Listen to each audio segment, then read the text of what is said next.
Hello viewers, today I gonna show you how to fix Instagram not loading problem. To do this, first go back. Now check your internet connection and switch to another Wi-Fi or mobile data.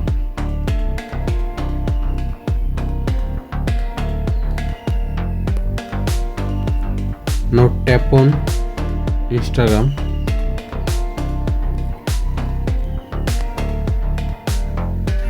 Now scroll down.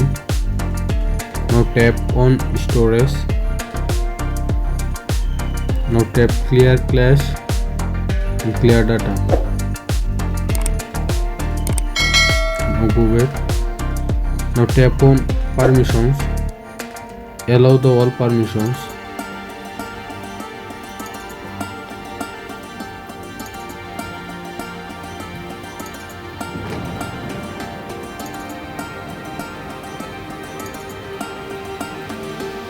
Now go back.